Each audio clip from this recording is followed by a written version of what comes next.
lihat, memang butuh waktu sepertinya ya, mungkin sekitar semester kedua 2021 efek dari, stimulus-stimulus ini baru akan berdampak menurut saya ya. Jadi memang butuh waktu karena, permasalahan dari sisi kredit, itu bukan hanya dari sisi supply, tapi juga dari sisi demand ya. Jadi demand masyarakat yang masih masih lemah, itu membuat apa namanya, eee, efek dari stimulus ini kan stimulus ini semua berujungnya dari sisi supply ya, untuk sektor perbankan bagaimana perbankan didorong untuk mau memberikan, kredit, baik itu untuk sektor properti maupun juga untuk, sektor, kendaraan bermotor ya.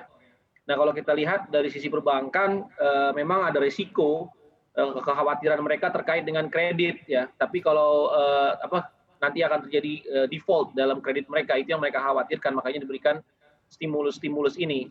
Nah, tapi, permasalahan terbesar itu memang masih dari lemahnya permintaan, khususnya permintaan, pendapatan 40% terbawah masyarakat yang masih terkena, dampak yang cukup besar. Nah, ini yang saya lihat kelihatannya dampaknya masih terkait dengan sisi permintaan. Jadi walaupun dengan stimulus yang cukup besar ini ya, down payment sampai 0%, baik kendaraan bermotor maupun properti, saya lihat masih butuh waktu untuk pertumbuhan kredit, baik kendaraan bermotor maupun properti untuk tumbuh positif di tahun 2021 ini.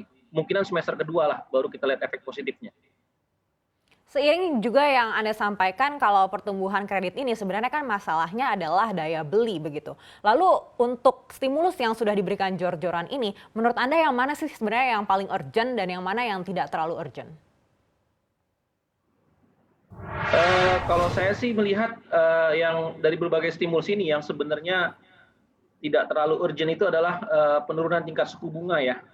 Kalau kita lihat kan kemarin juga Bank Indonesia menurunkan tingkat suku bunga, jadi, seharusnya, itu masih bisa, ditahan dulu ya, tapi karena apa namanya, memang sudah diturunkan, jadi kita lihat memang efeknya juga agak, sedikit negatif terhadap, nilai tukar rupiah. Kalau kita lihat nilai tukar rupiah kita melemah setelah penurunan tingkat suku bunga, yield obligasi kita juga mengalami kenaikan. Nah, kalau untuk LTV saya cukup positif melihatnya, memang, kebijakan makroprudensial diperlukan, begitu juga relaksasi ATMR ya, untuk bisa menstimulus, perbankan mau memberikan kredit ya, agar apa namanya, bisa mempermudah kecukupan modal perbankan juga dengan adanya relaksasi dari ATMR, maupun juga LTV down payment, bagaimana, semakin merangsang permintaan untuk tumbuh baik KPR, baik KPR maupun kredit kendaraan bermotor. Jadi makro prudensial policy memang saya rasa lebih efektif ya di kondisi sekarang